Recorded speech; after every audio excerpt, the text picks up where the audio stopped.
едім, бір күнде бай болдым. Бірақ қандай бағамен? Қала шетінде орналасқан кішкентай үйлердің бірінде, күн сайын таң атып, күн батқанда жұмысшылар өздерінің қарапайым өмірлерімен айналысып жататын. Аманғали да солардың бірі еді. Құрылыс алаңында жұмыс істеп, күнделікті табысы тек нан мен суға жететін. Әр таң сайын бірдей көрінген өмірі солардың бірі ғана сияқты еді. Бірақ бүгін бәрі өзгеше болатынын ол білмейтін. Аманғали таңертеңгі шайын ішіп, ескі көлігінен шыққан кезде, қаланың орталығынан өтіп бара жатқан кезде оның көзі бір жаңалыққа түсті. Оның назарын өзіне тартып тұрған үлкен көлік болды. Сары түсі, жылтыр бүйірлері мен күшікті лейблдары оның көзіне бірден түсті. Журнал мен телеарналардан көрген байлар мен бизнесмендердің көліктері тәрізді. Әрине, ол тек қарап, мүлде ойланбай, одан ары жүріп кетті. Бірақ сол көлік оның күніне және өміріне үлкен өзгеріс әкелетінін ешқашан болжамайтын еді. Түске қарай жұмыс орнында бастығы оны өзіне шақырды. Аманғали, сен бір нәрсені білесің бе? Сенің қолыңнан келетін бір ерекше тапсырма бар, деп бастады бастығы. Аманғали таңданып, әрдайым төмен қараған бастығының алдында ұялғанын сезді. Оның бейбіт өмірінде барлық нәрсе бір қалыпты еді. Бірақ бастығының қолында бір қағаз болды. Онда оның аты жазылып, қолы қойылған жаңа ұсыныс тұрды. Құрылыс жобасы аяқталды, бірақ ол қаржылай жағынан өте үлкен. Бізге сенің көмегің керек.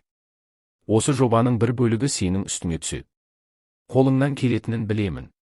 Бірақ бұл ұсыныс, ол сенің өміріңді өзгертуі мүмкін. Аманғали әлсіз ғана жауап берді.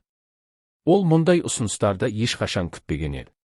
Бірақ бұл ұсыныс оның өмірін басқа арнаға бұратынын сол сәтте түсінбеді. Әр нәрсенің артында бір құпия болатын сияқты. Келесі күндері Аманғали өз жұмысын орындап, бастығының оған берген тапсырмасын ойға алған сайын, жұмбақ әрі қызық сезімдермен толы болды. Бастапқыда бұл ұсыныс оған қызық болып көрінді. Бірінші рет үлкен істе қолданып көретін мүмкіндік. Бірақ оның артында тұрған күдік пен қауіп сезімі бірте-бірте үстем бола бастады. Әрине, оған түсінікті еді. Бұл ұсыныс оған үлкен ақша мен атақ әкелуі мүмкін. Бірақ сол күні жұмысқа келгенде, оның көңіл күйі күрт өзгерді. Жұмысқа келіп, басына жеткен жаңалық оны шошытты. Құрылыс компаниясы қаржылық дағдарысқа тап болды, ал Аманғалиға тиесілі үлес сол дағдарыстың бір бөлігі болып шықты. Бастығы оның алдынан шығып, сенің көмегің керек, бірақ қаржы саласында бізге сенімді әрі күшті адамдар қажет. Біз сенің жобаға кіргеніңді қаласақ та, сенің жұмысың басқаша бағытқа ауысуы мүмкін. Бұл үлкен тәуекел, деді. Аманғали да көзі ашылғандай болды. Ол үшін бұл жаңа жұмыс немесе келісім тек қана материалдық байлық емес, өмірді өзгертуге деген мүмкіндік болатын. Бірақ ол бұл өзгерістердің бәрі өз қолында екенін білмеді. Және ең бастысы, бұл өзгерістердің баға төлейтін тұсы болатын. Бірнеше күн өткен соң, Аманғали жобаға қатысу үшін қажетті келісімшартты алды. Бірнеше қол қойылып, құжаттарға мөр басылып жатқан кезде, оның жүрегінде бір сұрақ мазалап тұрды. Ол келісімшарттың соңындағы бір жолды түсінбеді. Барлық құжаттар мен шарттар орындау үшін барлық жауапкершілік жеке тұлғаның мойнында. Жауапкершілік жеке тұлғаның мойнында, бұл сөз оның ойына оралып, көңілін одан сайын алаңдатты. Осылайша оның жай ғана құрылысшыдан қандайда бір күрделі ойынға түскен адамға айналғанын сезінді. Бірақ әлі де көмекші қолды ұсынған адамдардың кімдер екеніне, және олардың шынайы мақсаттарына қатысты сұрақтар шешімін тапқан жоқ. Әр таң сайын оның күдігі мен үрейі арта түсті. Байлық пен тәуекел, мұның екеуі де оның өмірінде бірдей қарқынмен жүріп келе жатты. Аманғали үшін жаңа өмір бастауы оңай болған жоқ. Жобаға қатысып, өз үлесін қосу үшін бірнеше кездесу мен келіссөздерге қатысуға тура келді. Алайда, әрбір жаңа қадаммен оның өзіне деген сенімі төмендеп, беймәлім қауіпті сезіну күшейді. Әрине, ақшаның иесі болу бұл ғажап мүмкіндік, бірақ оның артында не тұрғанын ол түсінбеді. Бір күні кешке ол жұмысынан кейін бастығының шақыруымен оның кеңсесіне барды. Кеңсе кең әрі қымбат, бірақ бір түрлі суық болды.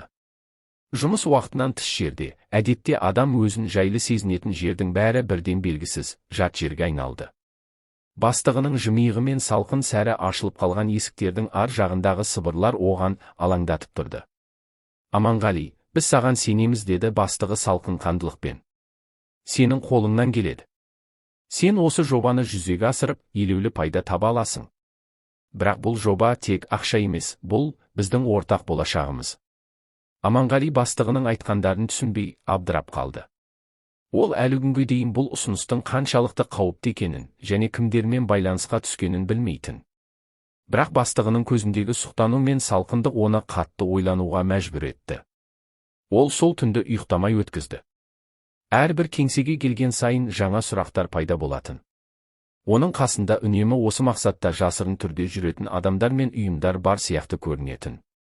Жобаны бастаған кезде ол тек құрылысшы болатын, бірақ қазір оның қолында үлкен ақша мен жауапкершілік бар, ал бұл жауапкершілік оның тағдырына ықпал етуі мүмкін екенін сезінді. Таңертең жұмысқа келгенде оның жаңа басшысына біреу хабарласқанын байқады. Телефондағы әңгімені тыңдаған сайын, Аманғали тағы бір шытырман әлемнің ішінде қалып қойғанын түсінді. Түсінбегенде не істейтінін, қайда баратынын білмеді. Бірақ бір нәрсе анық болды, ол осы жолдан шыға алмайды.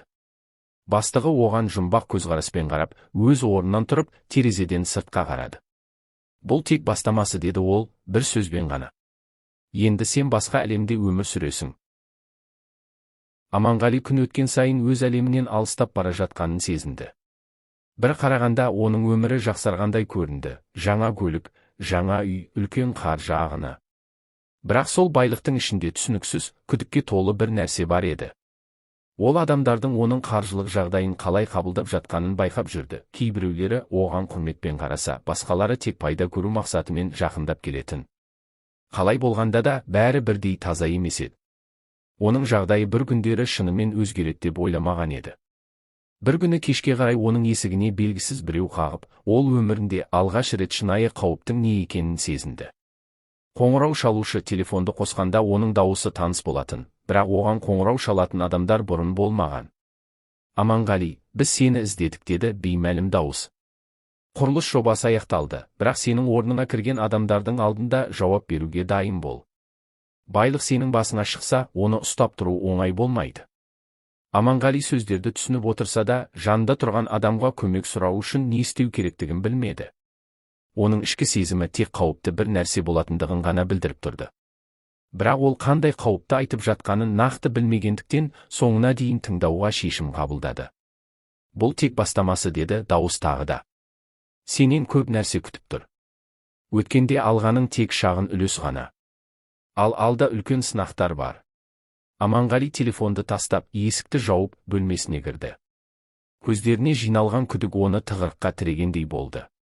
Ол өз-өзіне, қалай болғанда да, бұл жағдайдан шығу керек екенін айтты, бірақ бұл шығып кетудің жолы емес екенін түсінді.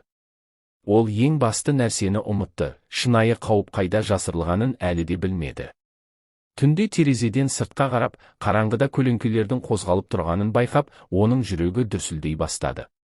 Жасырын әлемнің есігі ашыла бастаған сияқты еді, бірақ оның ішінде ол өзі үшін ең үлкен сұрақтың жауабын таппай отырды. Келесі күндері Аманғали өзінің өмірінде өзгерістер болғанын толық сезінді. Бұл өзгерістер, әрине, сырттай қарағанда тек жақсылықты білдіргенімен, оның жан дүниесінде тынымсыз алаңдаушылық пен үрей пайда болды. Әр қадам сайын оның байлығы мен қуатының артында тұрған адамдардың құпиялары ашылу үшін жіп тартып жатқандай болды. Бір күні ол бастығының кеңсесіне шақырылды. Бұл жолы бәрі ерекше болып көрінді.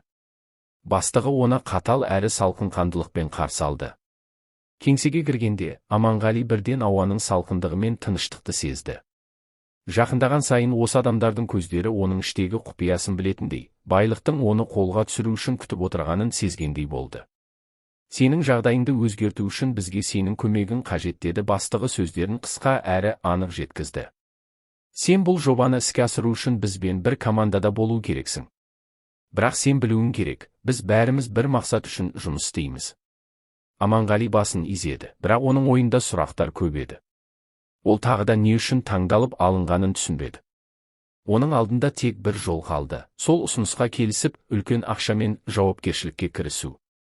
Бірақ шындықтың артында тұрған адамдар оның осы жаңа өмірін бақылап, басқаруды жоспарлап жатқандай көрінді.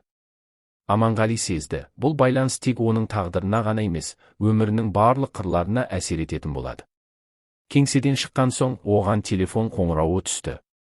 Бұл да таныс дауыс болатын. Бірақ бұл жолы ол бірден ашық әрі қатал болды.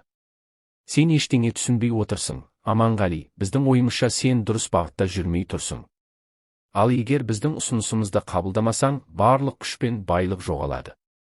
Әр қадамды мұқият таңда. Бұл сөздер Аманғалиды одан сайын алаңдатты. Ол түсініп отырса да, бәрін қатты бақылауда ұстау мүмкін емес екенін сезінді. Ол өз кезегінде шешім қабылдауға мәжбүр болатын, бірақ бұл шешім оның өмірін түбегейлі өзгертетінін білген жоқ. Оның көз алдына келіп тұрғаны қазір бір қадам қалды. Бұл қадамды жасаған соң бәрі өзгеретіне. Бірақ ол қалай таңдау жасайды? Аманғали шешім қабылдауға мәжбүр болды. Ол байлықтың қасындағы қауіппен келісу, немесе оны қабылдамай, бәрінен бас тарту арасында тұрды. Бірақ оның жүрегі бәрібір күмәнді сезіммен толы болды. Ол бұл жолды өз еркімен таңдаған жоқ, ол тек бар мүмкіндікті пайдалану үшін көнуге мәжбүр болды. Ақша мен байлық бір сәтте оған үлкен еркіндік, бірақ бір мезетте ауыртпалық әкелді. Кешкі уақытта ол кеңсеге қайта барып, бастығымен кездесуге шешім қабылдады. Бұл жолы ол өзінің шешімін жеткізуге бекінді. Ол ішкі дауысын тыңдауға тырысты, бірақ оның жүрегінде әлсіздік, үрей мен сенімсіздік әлі де қалды. Алдына келгенде бастығы оның көзінен бір нәрсені байқады. Оның бойынан бұрынғы сенімділік пен тыныштықтың жоқтығын сезіп, бастығы баяу жымиып сөйледі. Біз сені таңдағанымызда сенің мүмкіндігіңді көрдік. Бұл жолда сені ештеңе тоқтата алмайды. Біздің ойымызша, сен бәрін түсініп, дұрыс шешім қабылдайсың. Аманғали үнсіз қалды. Ол көз алдында түрлі таңдау, мүмкіндіктер мен қауіптерді көрді. Оның ақшасы мен байлығы өсіп, ол өз өмірін жақсы тұрмысқа ауыстырды, бірақ арғы жағында тұратын көлеңкелер оны тыныш қалдырмады. Кешкі сағаттарда Аманғали өз ойында әлі де іздену үстінде болды. Бір сәтте оның есіне бұрынғы өмірі, әкесі мен шешесінің мейірімділігі, өз қолымен жұмыс істеп, күнделікті табыспен өмір сүрген шақтары түсіп кетті. Ол сол кезде жақсы өмір сүру үшін қанша еңбек етсе де, ешқашан байлықтың артында тұратын күштерді түсінбеген еді. Енді ол осындай құпиялар мен қорқынышқа толы әлемде болды. Ол үстелге қарай отырып, теледидардан жаңалықтарды қосып қойды. Журналистер әлі де сол құрылыс жобасының қаржылық дағдарысы туралы айтып жатты. Бірнеше адам ол туралы сұрап, сұхбат беріп жатты. Біреу әлі де бәрінің артында кім тұрғанын білуге тырысатын болды. Бірақ ол үшін бәрі басқаша болып көрінді. Теледидардың экранында жаңа сұрақ пайда болды. Бұл жаңа байлар кімдер және олардың болашағы не болады? Деген сұрақтың жауабы ашық болмады. Аманғали терең дем алып, көзіне жас келіп, өзінің ішкі даусымен күресуге тырысты. Ақша, байлық, мәртебе барлығы қымбат, бірақ ол бәрінен жоғары тұрған бір нәрсе бар екенін түсінді. Мен қандай таңдау жасарым? Деп ойлады ол. Бірақ қандай шешім қабылдаса да, оның алдында таңдау тым кеш болар еді. Аманғали үшін соңғы бірнеше апта ішіндегі өзгерістер әрқашан алаңдаушылық тудырды. Ол өзін шынымен түсінбегендей сезінді. Қаржылық мүмкіндіктер мен байлық арасындағы елеулі ауысым оған нақты мақсаттарды көрсеткен жоқ. Оның көкейінде әлі де бір сұрақ: не үшін барлығы осылай болып жатыр? Алдына қойған мақсатынан гөрі басқа біреу өз мақсаттарына жетуге тырысып жатқандай көрінді. Бір күні түске жақын, Аманғалиға тағы да белгісіз бір қоңырау түсті. Бұл жолы ол абыржыған жоқ, телефонды көтеріп, әлдебір маңызды нәрсені білгендей тыңдауға дайын болды. Дауысы сол баяғы таныс адамдікі еді. Сен ешқашан осы жерден шықпайсың, Аманғали, деді ол, сөздері салқын әрі қатаң. Сен бізге қажетсің. Бізге сенің көмегің керек. Бірақ бұл жоба аяқталмайынша сен ешқайда бармайсың. Егер бізбен жұмыс істемесең, бәрі өзіңнің мойныңда болады. Сен егер қазір артқа тартсаң, сенің тек өзің ғана емес, жақындарың да зардап шегеді. Бұл сөздер Аманғалидың ішіндегі түкпіріне жетіп, жүрегінде бір ауыр салмақ қалдырды. Оның басы айналды, бірақ ол үнемі алға ұмтылып, бәрін дұрыс істеуге тырысып жүргенін сезді. Мүмкін, ол шын мәнінде бір нәрсені түсінуге тырысып жатыр, бірақ бұл жолдың соңында оған не күтіп тұрғанын әлі де білмейтін еді. Таңертең жұмысқа барған кезде, ол қайтадан өзінің бастығымен кездесуге кірісті. Бастық оның алдында баяғыдай ыңғайсыз көрінген жоқ. Ол суық әрі есепті түрде сөйледі. Біз жаңа жоспарды іске қостық. Сен үшін мұның мәні үлкен. Бұл жол сенің өміріңді мәңгі өзгертеді. Бірақ ұмытпа, сенің орның өте ерекше. Егер дұрыс шешім қабылдамасаң, бәрі бүлінеді. Аманғали тағы да үндемеді, бірақ терең ойға берілді. Бастығының көзіне қарап, оның сөздеріндегі ықтимал қатерді сезінді. Бұл жоба, бұл ойын тек ақша мен байлықты ғана қамтымайтынын түсінді. Оның үстінен келе жатқан қауіп-қатерді жоққа шығару мүмкін емес еді. Бастығының айтқандары оның алдында тек бір жолды көрсетті. Ол жол қауіпке толы еді, бірақ басқа таңдау болмады. Бірақ сол кезде кенеттен тағы бір адам пайда болды. Ол жігіттің көзіне қарап, таңғала отырып, бұрын көрмегенін сезінді. Бұл адам оның жаңа әлеміне кіргенде, кімнің кім екенін білмей, осында қалып қойғандай болды. Сол сәтте оның ойы бір нәрсені көрсетті. Оның өміріне енді жаңа ойыншылар кірді, ал олар қандай мақсатпен келіп жатқанын ол әлі түсінбеді. Бізге сенің көмегің керек, деді жаңа адам салқын дауыспен. Егер бізден алшақтамасаң, бәрі сәтті болады. Бірақ егер бас тартсаң, бәрі басқа бағытта жүре бастайды. Аманғали тыныш қалды. Ол не істейді? Бұл ойынды тоқтата алмас па еді? Аманғали ұзақ уақыт бойы өзіне қарсы тұрған көлеңкелерді сезініп жүрді. Ол байлықтың өзіне әкелген мүмкіндіктері мен жеңістерін құптағанымен, артында тұрған құпиялардың жойылмайтын салмағы оны мазалауда еді. Енді ол өзінің бұрынғы, қарапайым өміріне қайта оралғысы келсе де, артқа кетуге мүмкіндік жоқ екенін түсінді. Ол тұзаққа түсіп қалғандай еді, әрі ешқайда шықпайтын тұзақ. Бірнеше күннен кейін оның кеңсесіне белгісіз бір адам келді. Оның жүзінде ешқандай эмоция жоқ еді, тек салқындық пен есептілік басым болды. Ол Аманғалиға жаңа ұсыныс жасады, бірақ бұл ұсыныс бұрынғыдан да ауыр әрі қауіпті еді. Сен біздің жобамыздың бір бөлігі болдың, Аманғали, деді жаңа адам. Енді сен бізге көмек көрсетуің керек. Сен бұл қауіпті ұғынғаннан кейін шешім қабылдайсың. Бірақ сенің таңдау жасауыңда екі жол бар. Біріншісі, бізбен бірге болу, екіншісі, терең қараңғылыққа кету. Аманғали оның сөздерін жақсы түсінді, бірақ оған шын мәнінде не істеу керектігін шешу қиын болды. Оның алдына жаңа мүмкіндіктер ашылды, бірақ осының бәрінің артында қандай баға тұр деген сұрақ оған тыныштық бермеді. Ол ақшаны, күшті және мансапты қолдағанымен, ішкі жан дүниесі бос қалғандай болды. Осы жолдағы келесі қадам не болады? Ол бастықпен кездесті, бірақ ол оның ішкі күйзелісін байқады. Сен өзгердің, Аманғали, деді бастығы бір сәт. Біз саған көп нәрсе үйреттік. Ал енді сен үшін бұл тек ойын емес, бұл шын мәнінде өміріңді қайта құруға мүмкіндік. Аманғали соңғы рет ақылын түгендеп шешім қабылдауға тырысты. Бірақ сол сәтте оған көмек қажет екені анық болды. Ол бұл жолда жалғыз емес екенін түсінді, бірақ кіммен бірге жүретіні, оның мақсаты қандай болатыны белгісіз еді. Шын мәнінде байлық оған не берді?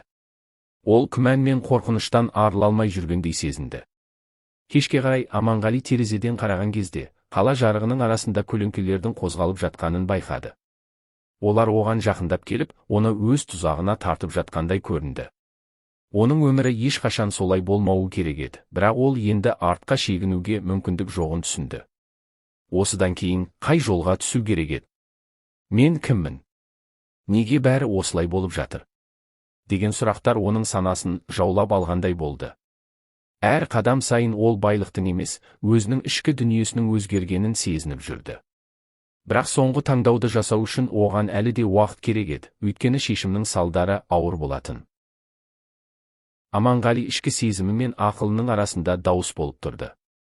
Бір жағынан ол жаңа әлемде шарықтап кеткендей көрінген, бірақ екінші жағынан оның бойында қорқыныш пен күдік көп болды. Құпия ойындардың әлі де жалғасатынын түсінді, ал оның орнында бірдеңе үлкен әрі ауыр болып жатқандай сезілді. Бір күні түстен кейін Аманғали кенеттен өзінің бұрынғы досы Серікпен кездесті. Серік оны әлі де қарапайым жұмысшы ретінде көретін адам еді, бірақ Аманғали өзін басқа адам ретінде сезінетін еді. Оны көргенде, оның көздерінде ештеңе өзгермегендей көрінді, дәл сол қарапайымдылық, сол ескі әлем. Алайда Аманғали Серіктің сұрағын естігенде таң қалды. Сен не істеп жүрсің, Аманғали? Деп сұрады Серік, сенің көздерінде бұрынғыдай қарапайымдылық жоқ. Әр нәрсе өзгеріп кеткендей. Сен бұл ойыннан қалай шығып кетесің? Аманғали Серіктің сөзіне жауап беруге тырысып, ішкі қақтығысына баса назар аударды. Оның сезімдері толқып тұрды, бірақ ол жауап табуға тырысып, Серікке бір сәт күлімсіреуге тырысты. Бұл жаңа өмірдің басқа ережелері бар, Серік, деп айтты ол. Бұл өмір бұрынғыдан өзгеше, мен де өзгердім. Бірақ сен дұрыс айтасың, мен өзімді қалай жоғалтып алатынымды білмеймін. Серік үнсіз қалып, бірнеше секунд бойы Аманғалиға қарап тұрды. Оның көзі тереңдікте бір нәрсе іздегендей болды. Бірақ бұл әлемге қайта оралуға бола ма? Аманғали өзінің таңдауын тағы да ойлап көруге мәжбүр болды. Бірақ соңында ол шынымен қателік жасап жүрмегенін білмейтін еді. Бірнеше күннен кейін оны тағы да бір маңызды кездесу күтіп тұрды. Бұл жолы ол әлдеқайда үлкен алаңдаушылықпен келді. Бастығы оны есік алдында қарсы алып, қатал дауыспен сөйлеген. Сен не істеп жүрсің? Біз сені таңдадық, бізбен бірге боласың. Бірақ егер сен бұл ойыннан бас тартсаң, жағдайың тым қиын болады. Ал егер келсең, бәрі тек сенің қолыңда. Аманғали тағы да ішінен қарсылық танытты, бірақ ол сырттай тыныш болып көрінді. Көздері таңдау алдында тұрғандай болды. Ол өзіне шындықты айтқысы келгенімен, оның бәрін ашып айтатын уақыт әлі келген жоқ. Бастығының сөзіне жауап бере алмай, оны жандарына баураған бұл күдік пен қауіппен жалғастыруға шешім қабылдады. Түнде Аманғали өзі жайлы ойланып жатқан кезде, оның жүрегі тағы да тұрып қалды. Ол барлық беймәлім сұрақтардың жауабын іздеумен өзінен өзі шаршады. Бүкіл әлем оны өзгертті, бірақ ол әлі де өзіне керек нәрсені таба алмады. Ол тағы да сол бір сұраққа жауап іздеуді жалғастырды. Не үшін мен осы жолды таңдадым? Өзімнің кім екенімді түсіне аламын ба? Оның алдындағы белгісіз әлемді ашу үшін, оның таңдауына ешқандай қайта жол жоқ. Әрбір жаңа қадам оны бұрынғыдан да терең шытырманға алып кететінін түсінді. Жартылай жарық және жартылай қараңғы әлемде оның таңдауы тек болашақтың тағдырын анықтайтынын сезінді. Аманғали үшін бұл өмір енді ешқашан бұрынғыдай болмайтын еді. Оның алдында үлкен құпиялар мен белгісіз әлемдердің қақпалары ашылып жатты, бірақ әр қадам сайын ол өзінің өмірінің мәнін қайтадан анықтауға тырысты. Ақша, байлық, статус, бәрі алда тұрған болашаққа жол ашардай көрінгенімен, оның ішкі дауысы әрқашан сұрақ қойып жатты. Қандай жолмен барамын? Бұл менің таңдауым ба? Әлде мен басқа біреулердің ойыншысына айналып кеттім бе? Күндердің бірінде оған қайтадан белгісіз бір қоңырау түсті. Бұл жолы дауысы таныс еді, оның бастығы.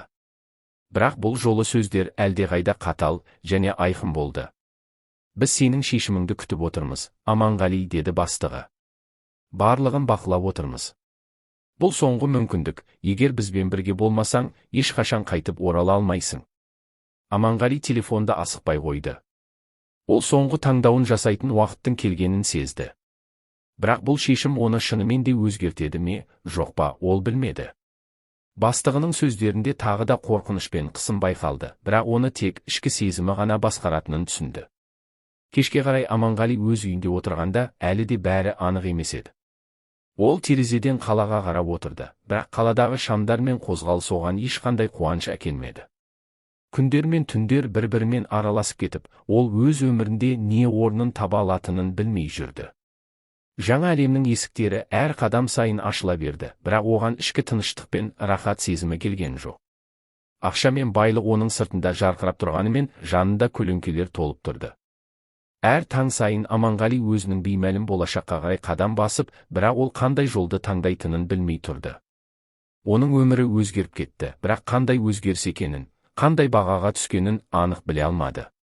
Әр күн сайын көлеңкелердің ішінде тұрып, Аманғали шындыққа бір қадам жақындап келеді. Бірақ соңғы шындық қандай болатынын тек уақыт көрсетеді. Осылайша оның алдында екі жол тұрды. Біреу байлық пен күштің әлеміне түсу, ал екіншісі бәрінен бас тартып, өткен өміріне қайта оралу. Бірақ ол бір нәрсені түсінді, бұл жолдар тек сыртқы таңдау ғана, ал ішкі шындықты ашу үшін оған басқа бір қадам жасау керек еді. Бұл соңғы қадамға не әкелетінін Аманғали тек уақыттың өзі көрсете алады. Аманғали үшін бұл қадам соңғы болардай көрінді. Оның өмірі мен тағдыры алдында тұратын екі жолдың бірін таңдау ауыр шешім. Ақша мен билік уәде еткен жеңіл өмір мен тұрақты келешек оған үнемі арман сияқты көрінген еді. Бірақ әр қадам сайын ол оның ар жағында тұрған құпияларды, жанындағы адамдардың күдігін сезінді. Олардың көздері оның әрбір қадамын бақылап тұрды, бірақ олардың не ойлайтынын түсіну мүмкін емес еді. Түннің бір уақытында ол тағы да терезеге қарап отырды. Қала шырақтары бірте-бірте алыстап, оның көңіліндегі тынышсыздықты ғана тереңдетті. Көше бойымен көліктер өтіп, адамдар жүріп жатты, бірақ Аманғали сол сәтте өмірдің мәнін іздегендей болып, өткеніне көз жүгіртті. Сол кездегі қарапайым өмірі, дос-жарандары, өзі үшін маңызды нәрселер бәрі алыста қалғандай болды. Алайда оның ішіндегі бір нәрсе оған жаңа әлемнің шындықтарын көруге мүмкіндік берді. Ол басында жолдан адасқандай көрінгенімен, енді өзінің жүрегіне жүгінуге дайын еді. Құпия ойындар мен басқалардың ықпалына қарамастан, Аманғали соңғы рет ойланып, бір шешім қабылдады. Менің өмірімнің иесі мен өзім болуым керек деп шешті ол ішінен. Ол артқа шегініп, бәрін қайтадан бастауға мүмкіндік беретін жолды таңдады. Өзіне сеніп, өткеннің тұзақтарынан босанғандай сезінді. Бұл таңдау оған ауыр болғанымен, ол басқа жолды көрмеді. Келесі күні Аманғали өзінің бастығына қоңырау шалып шешімін айтты. Дауысы бұрынғыдан қатал, бірақ сенімді еді. Мен сіздермен бірге жүрмеймін деді ол қысқа да нақты. Мен өз жолымды таңдаймын. Бастығы үнсіз қалды. Бірақ оның дауысы соңғы рет шыңғырғандай болды. Есіңде болсын, Аманғали, біз сені ешқашан ұмытпаймыз. Біз тек бір шешім қабылдадық. Бұл соңғы сөздер оның өмірінде жаңа кезеңнің басталуы еді.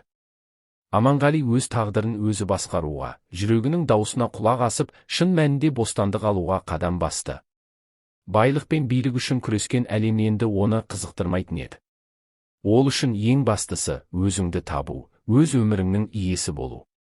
Ал оның алдында енді жаңа өмір, жаңа мүмкіндік болды. Әр таң жаңа үмітпен ашылды, ал оның жүрегінде енді бір ғана мақсат тұрды: бақытқа жету үшін ең алдымен өзің болу керек. Әрине, ол бұл жолды жалғыз өтуі мүмкін еді, бірақ ішіндегі күш оны ешқашан жалғыз қалдырған емес. Соңы